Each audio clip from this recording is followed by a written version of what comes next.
Hey guys, welcome back to my channel. For today's video, I'm going to be showing you how I made these magical crystal fairy pendants out of resin, polymer clay, and wire. They are super fun and look really cool, and with that being said, let's get started. Okay, the first thing we're going to do is get some UV resin in 3 different silicone molds. I chose a square, a circle, and a triangle. And I chose 3 different colored dyes. You don't have to use dye, but that's what I'm going to do in this project. I'm just putting 2 drops of each color in each mold. That way it'll turn out to be really cool looking once it hardens with the UV light. Now I'm just filling each mold up with UV resin and making sure that I get all the way to the top so it doesn't leave like a crease in the crystal. And then I'm going to cure these.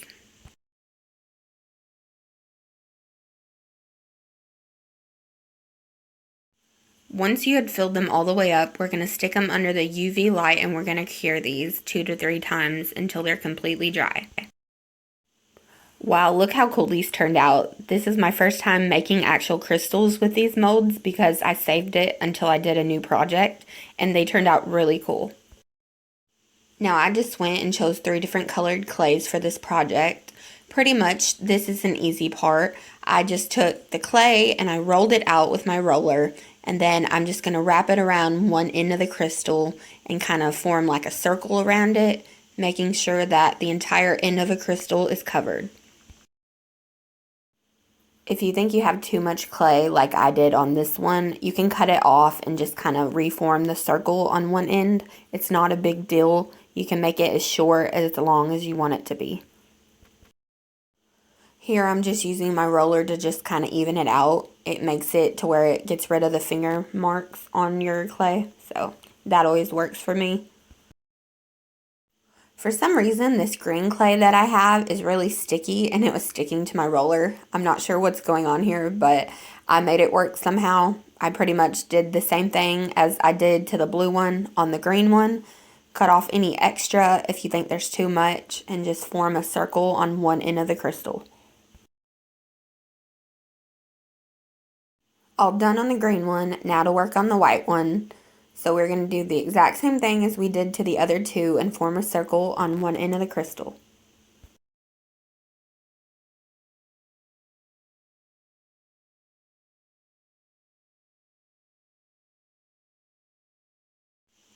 Okay, to add some jewelry to these pendants to make them look like pendants, I just found these 3 little rings in my jewelry box, and I'm going to stick them in the top of the clay and just pretty much pull over the clay over top of the ring.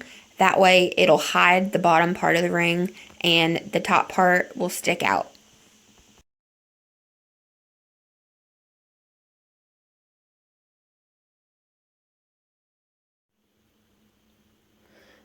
Okay, after we do the last ring in the clay, we're going to make sure that they are completely covering the ring on the bottom half like that.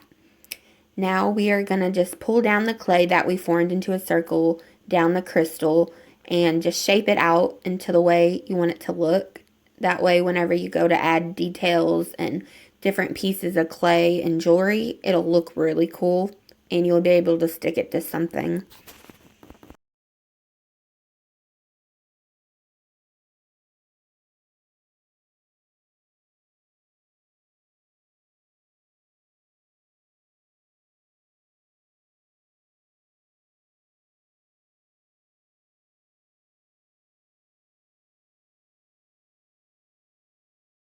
For the blue one, I'm going to stick this little jewel on my blue one, and then I'm going to roll some clay out, and I'm going to wrap it around the jewel to stick it to the piece.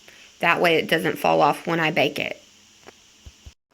For the clay color, I chose to use brown to wrap it around there. I'm going to make some little twisted things on the side of it so it looks really cool. And I'm just using my tool to make sure that I place it in the correct spot. I'm just adding the little brown twisted parts now. They kind of look like twisted vines of some sort. It makes it look really cool, like some sort of wizard wand or something. These fairy pendants are starting to look really cool. The fun part about this project is that it's super easy and you can make them any way you want.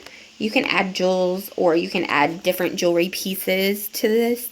I'm just making them super simple and fun. Here I'm just adding some little pebbles and putting it and placing it into the clay. That way when I bake it, it doesn't fall out.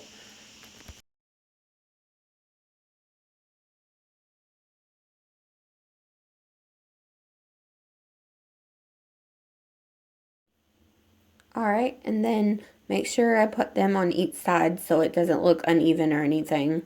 And this is what we have so far.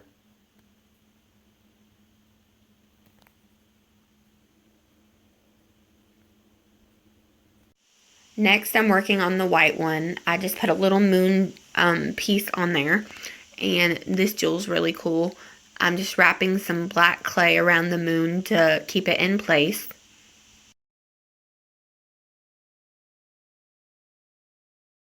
I'm going to add a couple more jewels to this one. I'm going to put some little blue ones on the side to look like little stars, and it looks really cool to me.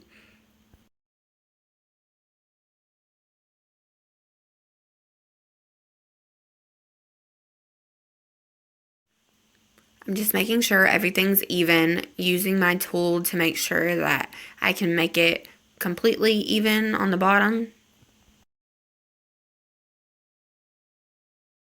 I'm also wrapping more clay around the bottom half. I'm putting some blue looking vines coming down it.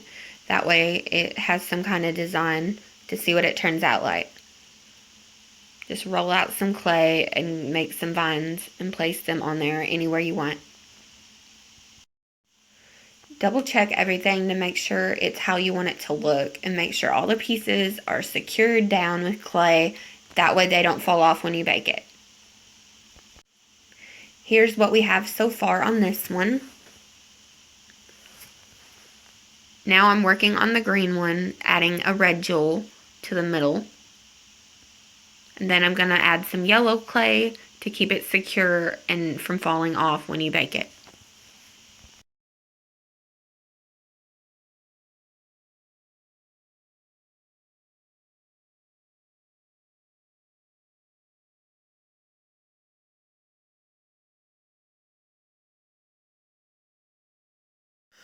I'm using my tool to make sure everything's secured down, that way it won't fall off. I have a little round end on one part of my tool and a knife on the other. This helps keep it in place and presses it down evenly on each side.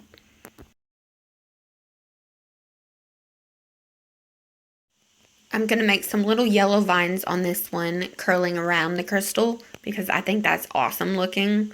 I really love how these are turning out. For this project, I'm just going to put 3 different vines wrapped around this crystal and not put too many so it don't look overdone.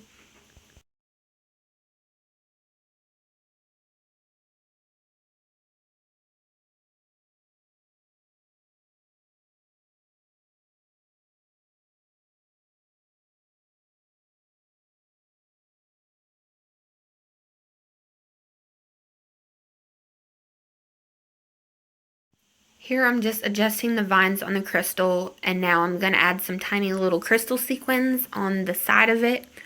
And I'm using my little needle nose pliers to apply them because they're so tiny, and every time I try to pick them up with my fingers, they want to fall out of my hand, and I've dropped like probably a million of them in the floor.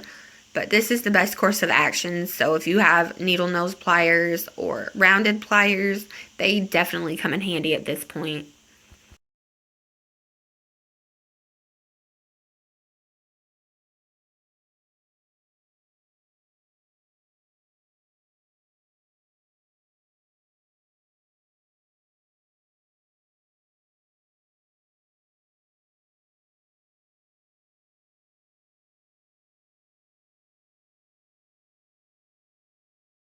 Okay, I decided I'm going to add some to each of the projects. So I'm going to add a few of them to this white one first, and then I'm going to add a couple to the blue one as well.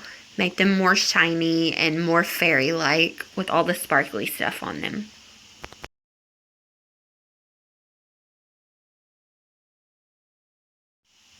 These jewelry pieces are so cool and so much fun to make.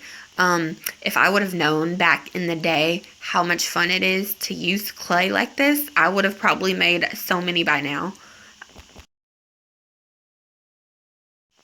Making these are a great stress reliever too because you're doing something and you're staying constantly busy, so you forget about everything else. And I'm just trying to focus on making them look really cool.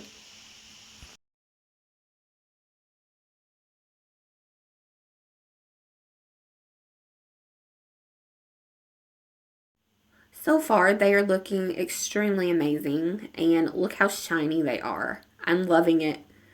You don't have to do this step, but because I've seen everybody else online getting these pigments or mica powders, if you ever heard of them, they're adding just some color and different shades of stuff to these polymer clay pendants, making them look more rustic and more realistic. And so I thought, why not go on Amazon and purchase some of these? They're really awesome. The pigments I bought are called chalk pastels, and they were only 12 bucks on Amazon. There's so many different varieties, but I got the mini version, and I'm trying to make these pendants look like they're thousands of years old, like they've been sitting somewhere waiting for somebody to find them, because of course they're fairy pendants, and you have to find them in like caves or abandoned places or somewhere secret.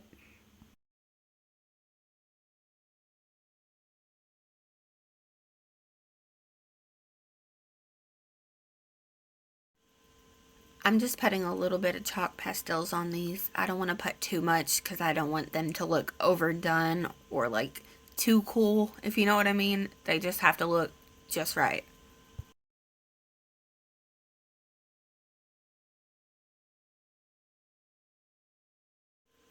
I like how the chalk pastels make them look kind of like they're old timey and like they've been sitting around forever.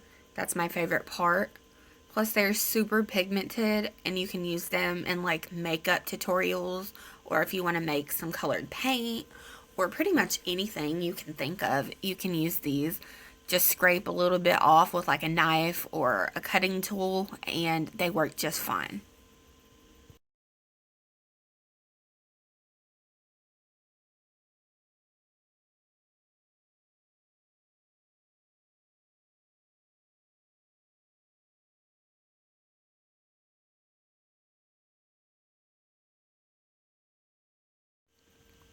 Out of all three of these so far, my favorite one is the green one because it's probably the coolest looking out of all three of them. I showed my daughter and she thought the same thing. Like the green one is her favorite too.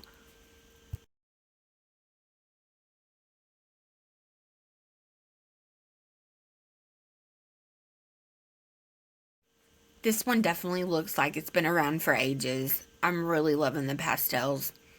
Now, what I'm doing is getting some jewelry wire, like this one right here.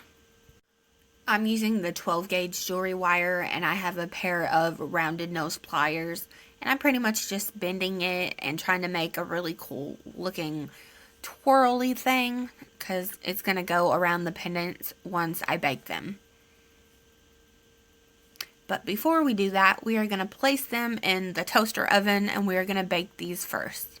I'm going to bake them at 300 degrees for 10 minutes, and you might have to do it between 10 and 15 minutes depending on your toaster oven.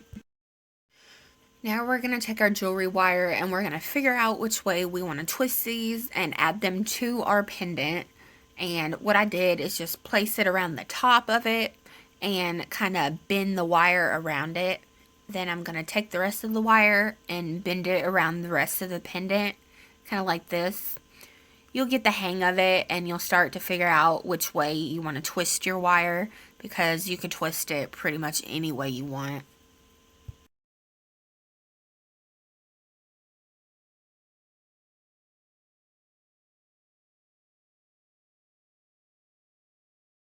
I definitely recommend getting a pair of rounded nose pliers because it makes the twisting process so much easier.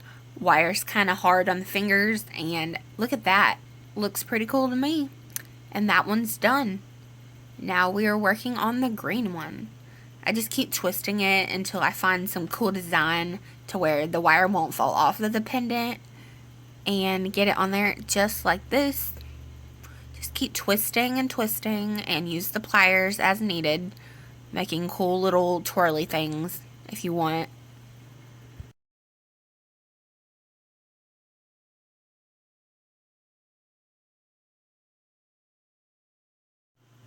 Now we're going to add some UV resin to these. The UV resin will preserve the polymer clay and give it a shiny, crystallized effect. This is the part that makes them look more fairy-like because they look so cool, like they're stuck in like tree sap or something. I'm curing the UV resin between layers. That way it gets plenty of time to cure, making sure they are completely dry. We're doing the same thing to the blue one. We are adding UV resin, making sure we cover up all the little crystals and sequins that we put on top of there. That way they are covered in resin, and then we cure it. Now look how cool those are. We already did the white one and we added some chains to them.